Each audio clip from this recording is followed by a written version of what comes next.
Halo, Assalamualaikum warahmatullahi wabarakatuh. Di sini dengan saya Miftahul Nasution dari kelompok 7, mata kuliah teori akuntansi. Nah, judul kelompok 7 adalah mengenai laporan laba rugi komprehensif. Di video ini, saya akan menjawab beberapa pertanyaan teman-teman sekalian. Baiklah, untuk pertanyaan yang pertama disampaikan oleh Aulia Adiktiasa, kelompok 1. Yang pertanyaannya, apa kegunaan laporan laba rugi komprehensif bagi investor? Jawabannya, secara umum, laporan laba rugi komprehensif itu berguna untuk membantu pengguna laporan keuangan dalam memprediksi arus kas masa depan, sehingga menentukan profitabilitas, nilai investasi, dan kelayakan kredit. Sedangkan bagi investor, laporan laba rugi komprehensif itu berguna sebagai informasi untuk melihat penghasilan perusahaan di masa lalu, sebagai input penting untuk memprediksi laba dan arus kas perusahaan di masa depan. Nah, atas dasar inilah investor memprediksi harga saham dan dividen perusahaan di masa depan pula. Oke, pertanyaan selanjutnya yaitu disampaikan oleh Hasmizan dari kelompok 5. Yang pertanyaannya, apa sih yang membedakan laporan laba rugi dengan laporan laba rugi komprehensif? Baiklah, sebelumnya saya akan menjelaskan dulu apa itu laporan laba rugi.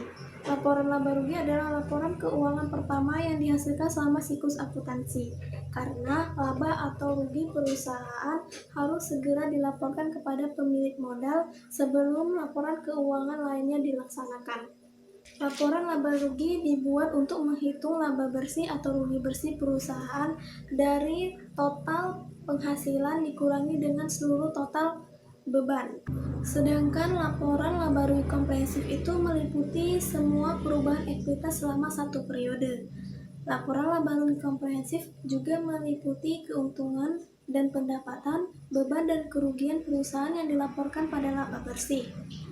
Laporan laba rugi komprehensif juga meliputi keuntungan dan kerugian yang tidak dilaporkan di laba bersih, akan tetapi mempengaruhi ekuitas pemegang saham. Nah, jadi yang membedakannya yaitu pada laporan laba rugi komprehensif itu mencakup segala sesuatu yang bersifat luas, yang tidak dilaporkan di dalam laba bersih selama ia mempengaruhi ekuitas pemegang saham. Nah, selanjutnya saya akan menjawab pertanyaan dari Rizky Nanda Ismahnul kelompok 11 yang pertanyaannya, apa item utama yang dilaporkan di dalam laporan laba ditahan? Nah, item utama yang dilaporkan di dalam laba ditahan itu ada laba ditahan saat periode sebelumnya, kemudian laba bersih saat periode berjalan, dikurangi dengan pembagian dividen untuk tahun ini, dan yang keempat, pembatasan alokasi dana ditahan.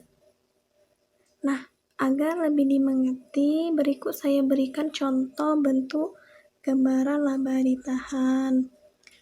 Nah, dia ada item yang laba ditahan saat periode sebelumnya, kemudian laba bersih atau rugi bersih periode berjalan, kemudian dikurangi dengan pembagian dividen untuk tahun ini, sehingga setelah dikurangkan semuanya, dapatlah dia pembatasan alokasi dari laba ditahan. Nah, berikut adalah jawaban yang dapat saya sampaikan. Semoga dapat dimengerti oleh teman-teman yang memberikan pertanyaan dan semoga bermanfaat untuk kita semua. Saya akhiri, wabillahi taufiq wal hidayah. Wassalamualaikum warahmatullahi wabarakatuh.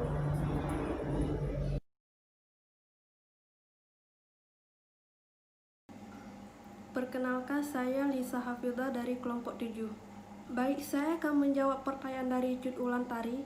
Pertanyaannya yaitu, jelaskan elemen dalam penyusunan laporan laba rugi komprehensif. Jadi, ada dua elemen penting dalam penyusunan laporan laba rugi komprehensif. Yang pertama yaitu penghasilan. Penghasilan adalah adanya kenaikan manfaat ekonomi dalam periode waktu tertentu yang ditandai dengan kenaikan aset neto atau ekuitas dalam bentuk penambahan aset dan penurunan hutang yang dihasilkan oleh bisnis perusahaan tersebut, bukan dari pemilik modal. Dan yang kedua yaitu beban. Beban adalah adanya penurunan manfaat ekonomi yang disebabkan oleh aset neto atau ekuitas menjadi berkurang dan hutang semakin bertambah.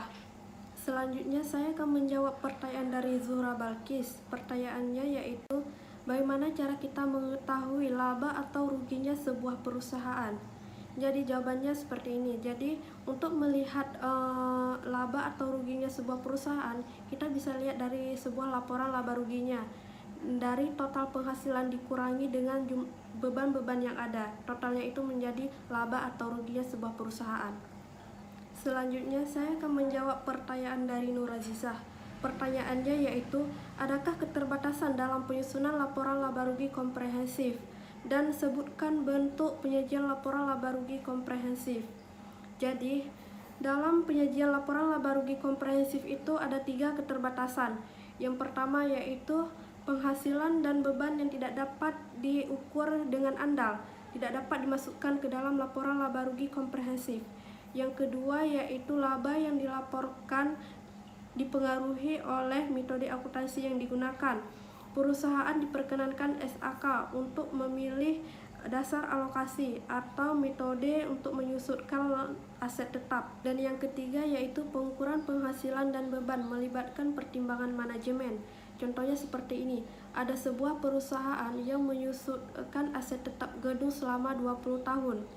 Tetapi ada juga perusahaan yang menyusutkan selama 15 tahun untuk aset tetap yang sejenis. Untuk bentuk laporan laba rugi komprehensif itu ada 2. Yang pertama yaitu laporan laba rugi komprehensif bentuk tunggal. Formatnya seperti ini. Dan yang kedua yaitu laporan laba rugi komprehensif bentuk ganda. Contohnya seperti ini.